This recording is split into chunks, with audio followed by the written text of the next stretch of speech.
오늘 주시는 하나님의 말씀은 시편 136편 1절로 9절까지의 말씀 같이 보겠습니다.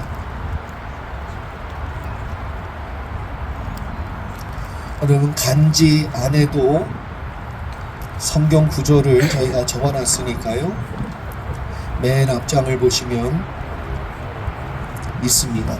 우리 다 찾으셨으면 같이 교독하겠습니다. 먼저 제가 1절 읽겠습니다.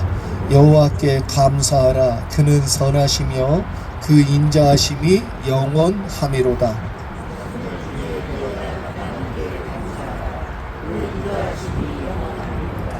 주들 중에 뛰어난 주께 감사하라. 그 인자하심이 영원하미로다.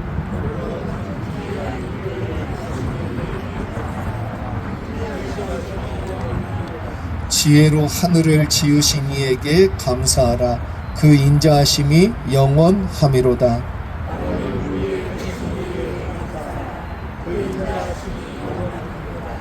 큰 빛들을 지으신 이에게 감사하라. 그 인자하심이 영원하미로다.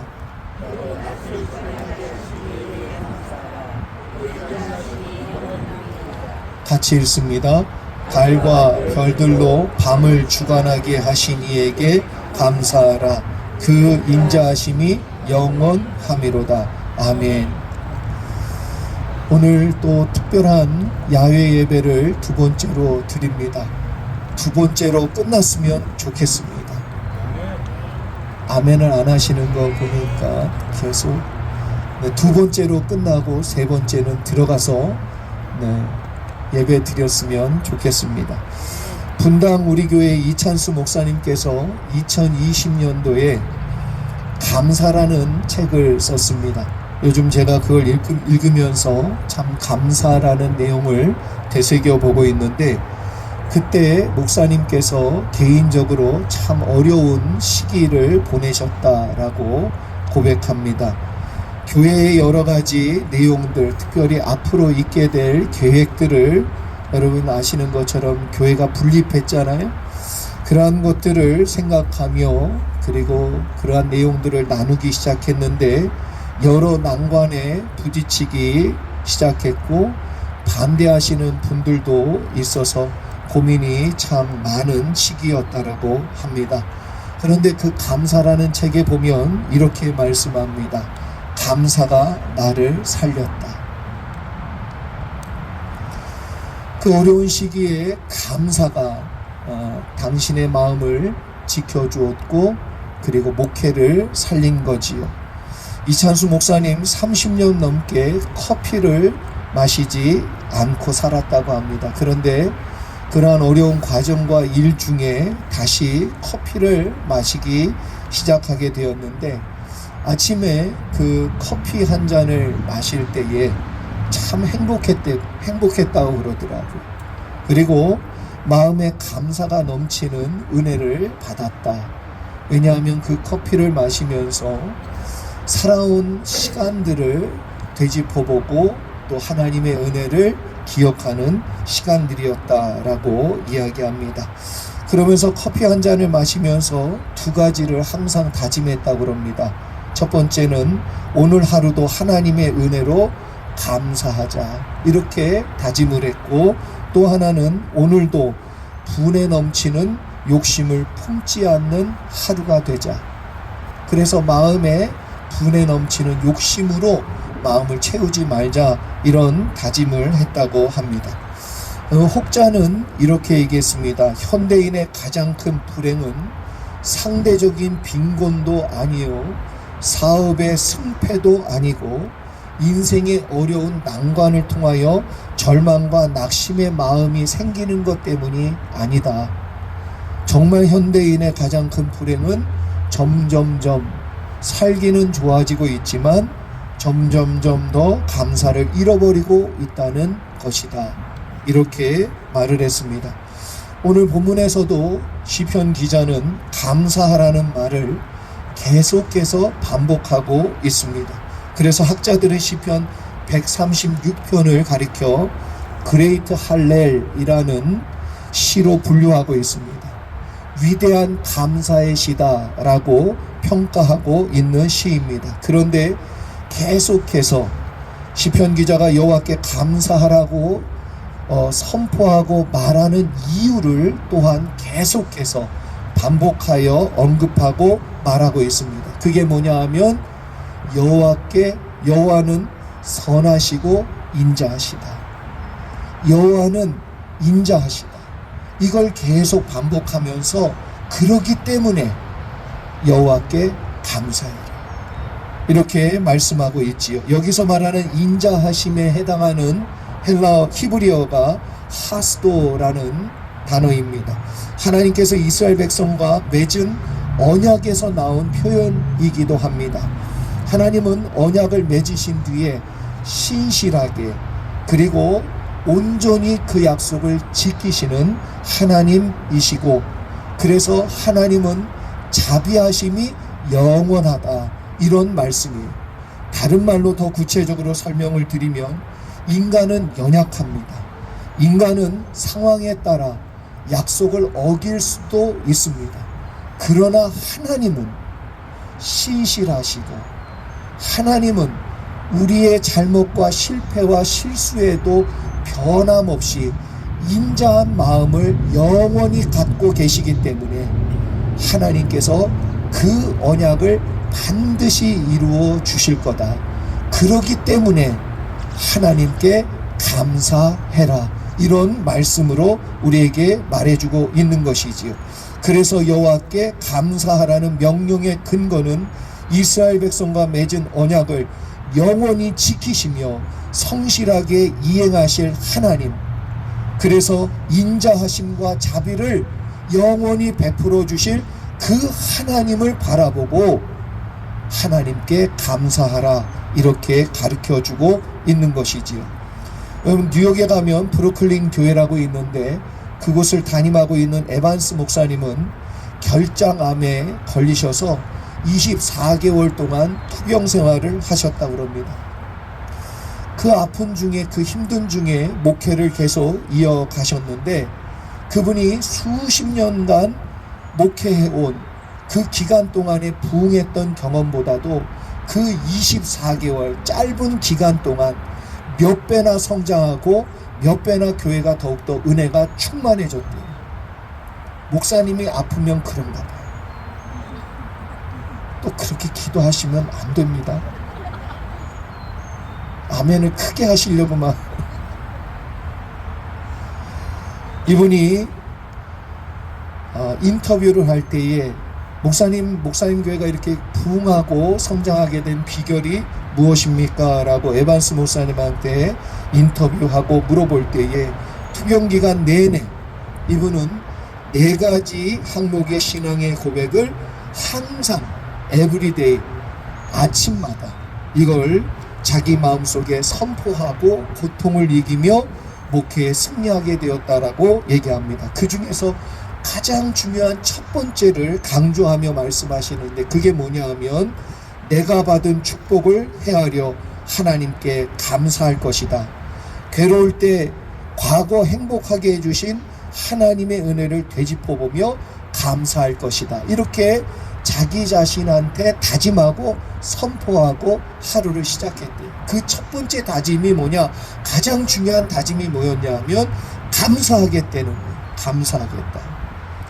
여러분, 사실 하나님의 선하심과 인자하심을 믿게 되면 어떠한 상황에서도 에반스 목사님처럼 우리들도 감사하게 될 줄 믿습니다. 왜냐하면 그분의 인자하심과 선하심이 우리를 사랑하시는 그 마음이 변함이 없이 영원토록 함께하기 때문인 줄 믿습니다. 우리가 잘 아는 찬송가 429장에도 하나님의 인자하심을 신뢰하고 흔들리지 말아야 할 것에 대해서 우리에게 은혜로운 가사로 말씀해 주고 있어요.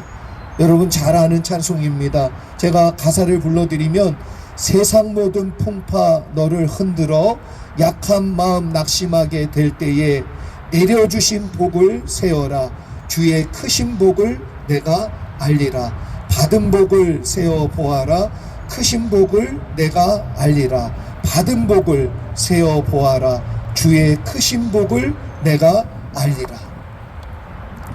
지금까지 나와 동행하시며 인도해 주시고 보호해 주시고 복 주시고 사랑해 주신 주님께서 과거에 나에게 은혜를 주셨어요. 그리고 지금도 우리에게 은혜를 주시는 줄 믿습니다. 그 하나님을 믿고 감사하는 사람에겐 미래에도 동일하게 그 하나님은 영원토록 그 하나님의 인자하심을 베풀어 줄 믿기에 그 감사가 그대로 나타나게 됨을 믿습니다. 우리는 눈앞에 있는 문제와 어려움 때문에 마음이나 생각이 묶일 때가 많습니다. 그리고 원망하거나 낙심하는 경우가 참으로 많습니다. 그럴 때 우리는 그 즉시 우리 안에서 되찾아야 될 내용이 뭐냐 하면 이미 나에게 주신 하나님의 은혜와 복을 세어보는 거예요. 메모리하는 것, 기억하는 겁니다. 다시 끄집어내고 되찾아야 되는 내용이에요. 그러면 주님이 우리에게 얼마나 큰 은혜를 주셨는지를 믿게 될 때 오늘 감사할 수 있는 줄 믿습니다. 그리고 미래가 하나님의 은혜 가운데서 승리케 되는 역사가 분명히 있으리라 확신합니다. 과거에 나와 함께 하셨던 하나님, 지금도 나를 도와주시는 하나님, 그리고 미래도 책임져 주실 하나님을 우리가 믿기 시작할 때 우리 마음속엔 감사의 내용들이 일어나게 됨을 확신합니다. 특별히 4절 말씀 보세요. 그 말씀에 보면 홀로 큰 기이한 일들을 행하시는 여호와께 감사하라 선포하고 있습니다. 우리가 할 수 없는 내용들이 너무나도 많지요. 아무리 파이어 마샬이 우리 편이어도 카운티에서 프로세싱을 빨리 해주지 않으면, 거기서 계속 붙들고 있으면 아무 소용이 없잖아요. 우리의 힘으로 안 되는 일입니다. 하나님이 도와주시면 될 줄 믿습니다. 여러분, 그래서 홀로 큰 기이한 일을 행하시는 하나님을 우리가 믿기에 감사할 수 있기를 소망합니다. 왜냐하면 그 인자하심이 영원함이로다. 하나님은 지금도 우리를 위하여 기이한 일을 이루시고 완성하시고 역사하실 능력이 있으신 하나님이심을 믿기를 주의 이름으로 축원합니다. 여러분, 전기 한 가지만으로 570개의 계열사와 13만 명의 종업원을 거느린 일본의 경영의 신이라고 불리는 사람이 있어요. 이분 책이 한국의 유명한 경영인들이 필독서로 얘기하는 책에 항상 끼는 사람입니다. 누구냐면 마츠시다 고노스케입니다. 이 사람은 가난한 시절을 보냈던 사람이에요.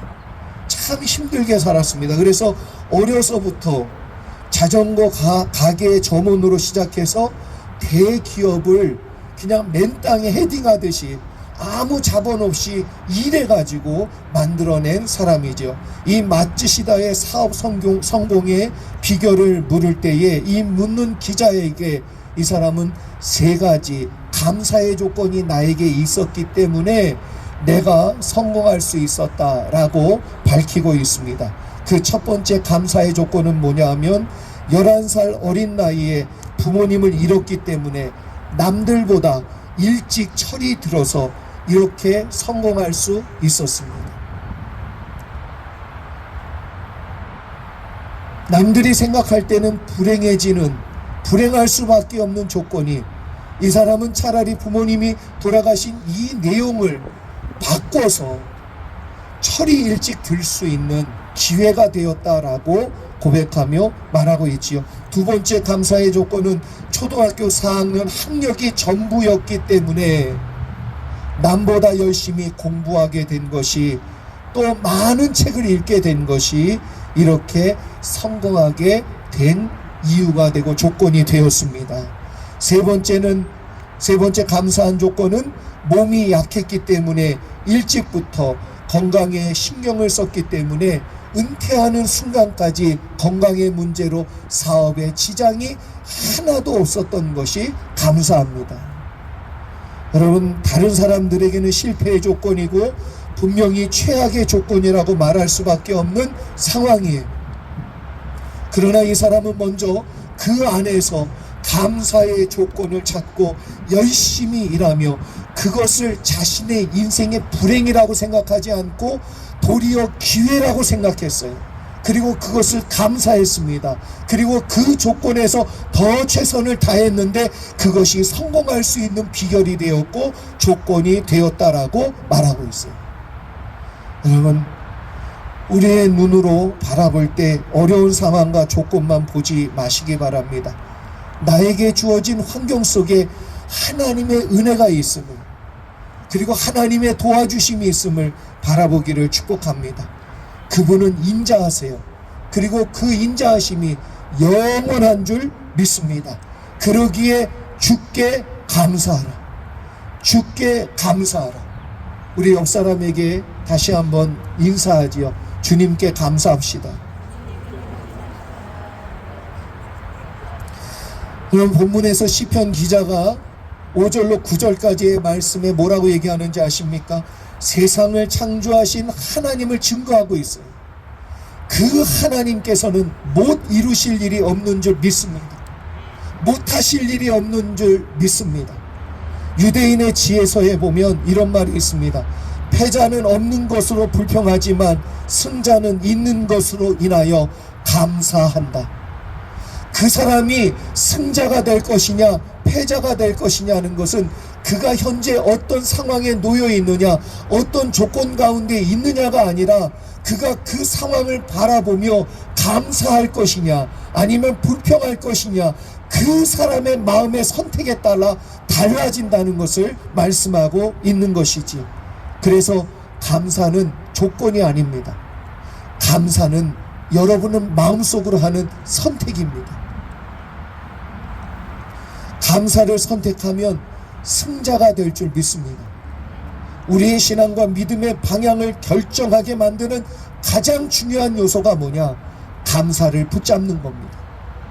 내가 하나님께 살아계시다는 것을 믿는 믿음이 있다면 지금 눈앞에 여전히 캄캄한 현실이 있을지라도 하나님께서 반드시 신실한 은혜를 안겨주시고 응답하실 거라는 주님의 선하심과 인자하심을 믿는 저와 여러분 되기를 소망합니다.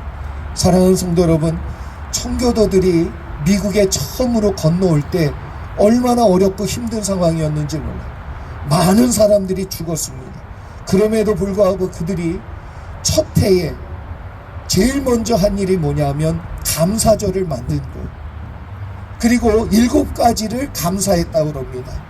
그 7가지 중에 첫 번째가 뭐냐면 180톤밖에 안 되는 작은 배이지만 그 배라도 허락해 주셔서 새로운 땅으로 건너오게 해주신 것을 감사했다고 합니다.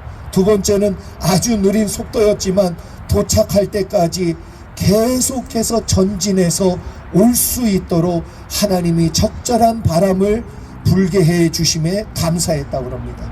세 번째는 항해 중 2사람이 죽었으나 다시 한 아이가 태어나게 됨을 감사했다고 그러고요. 네 번째는 폭풍으로 큰 돛이 부러졌으나 나머지 돛으로 배가 파손하지 않은 채 계속 올 수 있어서 감사했다고 합니다. 다섯 번째는 여자 몇 명이 파도 속에 밀려 들어갔으나 모두 구출할 수 있어서 감사했고, 여섯 번째, 인디언의 방해로 상륙 못하고 계속 방황하고 있다가 결국 호의적인 인디언들을 만나게 되어 살아갈 도움을 얻고 정착할 힘을 얻게 됨을 감사했다고 합니다. 그리고 마지막 7번째는 수많은 사람들이 죽어가고 참기 힘든 상황에서도 단 한 명도 되돌아가자는 사람이 없었음을 감사했다고 합니다. 지난주에 이어서 오늘 야외에서 특별한 예배를 드립니다. 여러분 감사하시지요? 옆 사람 얼굴을 보면서 진짜인지 이렇게 보세요. 표정을. 응? 진짜 감사하는지 억지로 막. 여러분 오늘 이 야외에서 드리는 특별한 이 예배의 순간 하나님이 주시는 감사가 충만하시기를 축원합니다. 저도 이제 이 말씀을 마치고자 합니다. 제가 아침에 설교를 앞에까지 다 준비하고 이 7가지 감사를 다시 읽어보다가 오늘 예배드리는 이 상황과 이 환경과 이 마음의 내용들을 되짚어보며 저도 7가지 감사가 떠올랐습니다. 여러분에게 그 감사를 읽어드리고 오늘 말씀을 맺고자 합니다. 첫째, 지난주와 이번주 모두 예배 드리고 적합한 맑은 날씨 주셔서 감사합니다. 둘째, 교회 옆에 잔디밭을 예비해 주셔서 무료로 다른 곳으로 이동하지 않고 사용할 수 있어 감사합니다. 세 번째, 아침부터 나와서 자발적으로 예배 준비에 헌신하는 사랑하는 우리 성도들 있어서 너무 감사합니다. 넷째, 그동안 식사 준비와 설거지와 찬양팀, 성가대 등 여러 수고한 손길들 쉼을 얻고 재충전할 수 있는 시간 주심을 감사합니다. 다섯째, 이번 기회를 통해 교회를 더 사랑하는 마음 갖게 하시고 교회를 위해 더 기도하게 하시니 감사합니다. 여섯 번째, 사탄이 우리 예배를 방해하려고 행정 처리를 지연시키는 가운데도 예배를 사모하는 마음으로 이곳까지 믿음으로 나온 성도들 있어서 감사합니다. 일곱 번째, 2주 연속으로 열악한 환경 속에서 예배 드리는 중에도 불평하는 성도 한 사람도 없음을 감사합니다. 우리 같이 기도하겠습니다.